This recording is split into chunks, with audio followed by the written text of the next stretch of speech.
Coach, is this offensive run you guys are on over the last 4 or 5 games, how do you continue that again against another SEC pitching staff? I'll give you the real simple answer. I mean, if you look at us like advanced analytically throughout the year, we haven't been chasing much. Like we've been chasing at a rate that we would expect. Swing rates are what we'd expect, but it was not handling the pitch you're supposed to handle in the zones. The whole philosophy is you got to take balls, but hit strikes, and we weren't doing that at a high clip. And I think even this weekend, we like doubled our extra base hits on off speed in the zone. So it's going to continue to control the strike zone how we've done and continue to get better at it, but hit pitches we're supposed to hit. I mean, it's as simple as that. We're doing damage on pitches in the strike zone, and when we're missing one, we're getting the next one. So just continue on that, and you would think confidence would play a big part in it. Is there something in practice in the cages that you sensed this was kind of coming on recently with the bats at least? I truthfully have sensed it all year. Like I just have massive belief in our players and our team, and yeah, you knew at some point. I think these guys are too good, and they're too. They got too much pride to continue in that direction. But it's, the past does not equal the future, good or bad. So we got to continue it tomorrow. What do you know about the golden putter that everybody's talking about? I have no idea, nothing about it. I just know.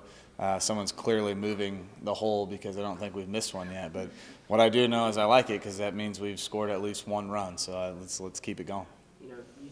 You've been around for things that players have done here to inspire confidence and mojo, like the Pringles or the good saying, that kind of stuff. Just what is something like that a team can rally around, do for morale when you're trying to find your way on something like hitting? Yeah, I mean, baseball's a funny sport, and you always look for little things to get yourself going. And anything that brings team together and emphasizes team and puts team on the forefront is what I'm all about, and it's what our team's all about. So I like little cool things like that are not too out of bounds or too ridiculous, but something that's what our team does. And like I said, as many times as we can putt, that's a good thing.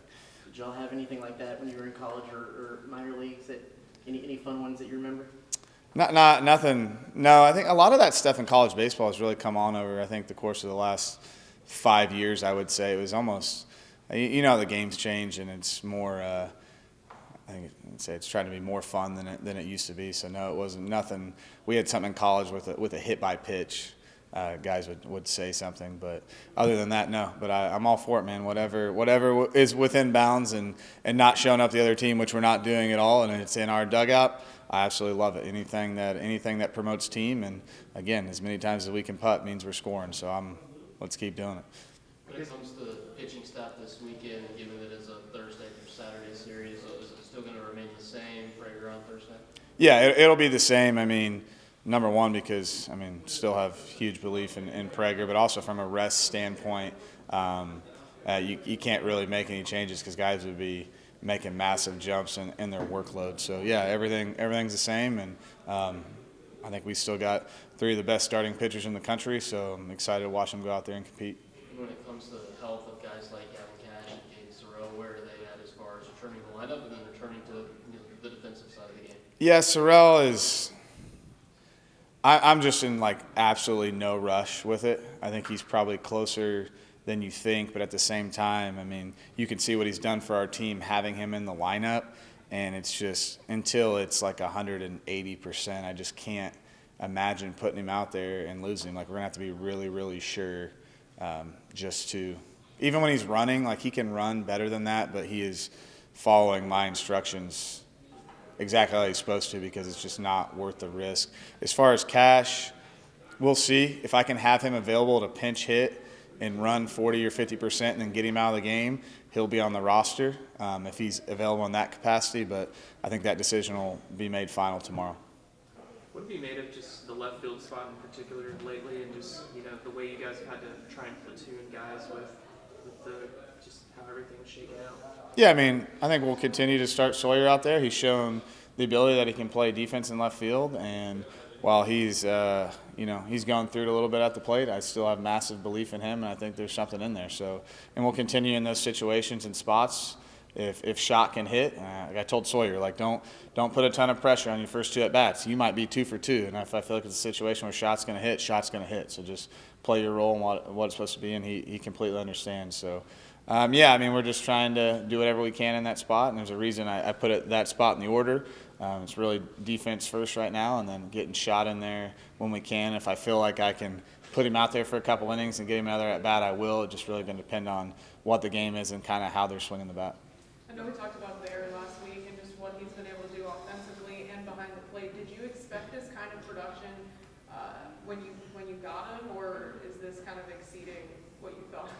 Yeah, I mean, I knew he was going to be really, really good. I think I could be wrong, but I feel like he's surpassed his home run total he hit at St. Mary's last year this season. So, I mean, definitely exceeded it, but you saw the talent level and the desire. I mean, he came along, like, I mean, and I said it earlier, like, and Jacob's still going to play for us and plays a role in this team, but in spring practice and leading up to it, like, Jacob overly won the job, and there's nothing Bear did wrong. It's just Jacob played really, really well, and we're still able to get Bear in there and get him reps. And credit to him for he never stopped preparing like he was playing. Like he continued to grind in the cage, grind behind the plate, and that's why when he got his opportunity, he took advantage of it, and he's continued to go. So I want to say he's exceeded my expectations because I get to be around him every single day and see how he works. But it's definitely a definite like jolt to our lineup with the production he's been able to provide at the plate, but also behind the plate.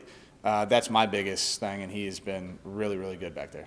Similar to Donna's question, with the emergence of Bear, maybe Sorrell back in the lineup, has there been something tangible that can kind of speak to why the offense has kind of been exploding lately, or is it more of like a byproduct of just staying in the system and just staying down? It's a little bit of both, but I mean, adding Bear for what he's doing production-wise and then adding Sorrell, it just lengthens your lineup out. Like it just gives you more depth in the lineup, which more depth equals more quality at bats 1 through 9, where before I feel like we were getting stalled out maybe after the 4th or 5th hitter. So yeah, it definitely adds length, and then Sorrell is an elite talent, so having him in the middle of the order is definitely a luxury.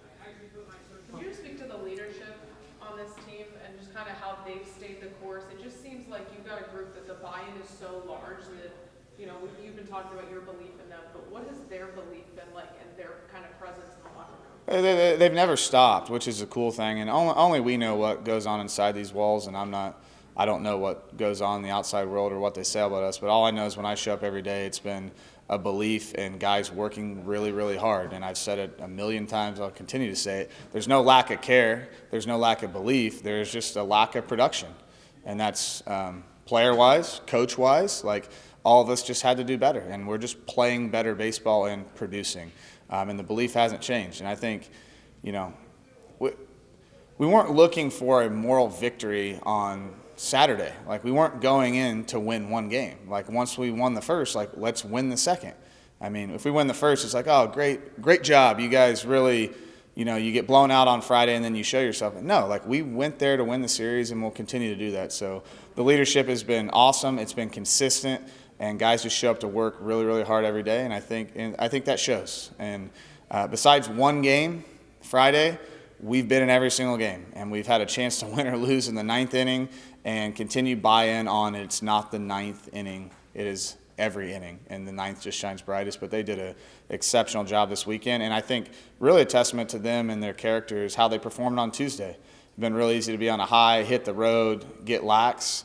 I think we didn't score for the first 2 innings, but stayed the course, continued to have good at-bats, pitched really, really well. And, yeah, I mean, like I said, my belief is massive, and then hopefully we've added some confidence to it, and, we need that to carry us throughout the rest of the year.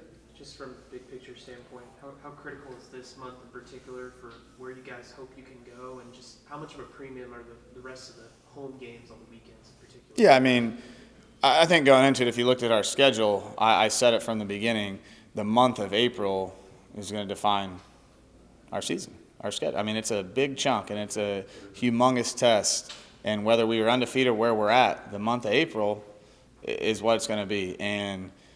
But we can't look at it, like I just said, we can't look at it as a month of April. We got to look at it as we have a game tomorrow. Let's take care of business tomorrow, move to the next day, and really just honestly taking it one day at a time, and one game at a time, one pitch at a time. And it's not cliche. It's just really how we go about our business, and I think it is why you've seen us continue to grow through a lot of struggle, a lot of self-inflicted struggle, but struggle nonetheless. We've stayed the course while making adjustments, not just doing the same thing over and over again, expecting a different result, but stayed the course mentally and stuck true to the things that we believe in. And that's a credit to those guys in that locker room and the leadership we have and the culture we have here, because culture's not winning. Culture gets tested when you're not winning. And I think these guys have shown that they want to win, and now they're performing and the confidence is high. So, I mean, the belief is massive, and we just can't wait to get to practice today and get to play tomorrow. I know Coach Mary's in his first year in South Carolina.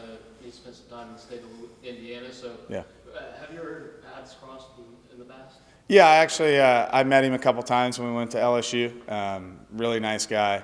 Was a fan of his because he was at Notre Dame, and then being at LSU and just watching him growing up. Yeah, he's clearly a phenomenal coach, a really good guy when you talk to him. But you know, all that's cool. But when we go out there tomorrow, he's going to want to beat us, and we're going to want to beat him. So yeah, I mean, I'm glad to see him back in the league. I know a lot of people that know him more so than I don't really have much of a relationship with him, but just people speak so highly of him, and that's for a really good reason, because he's a phenomenal baseball coach, but I think a better person from what I've been told. Thanks, Coach. Thanks, guys.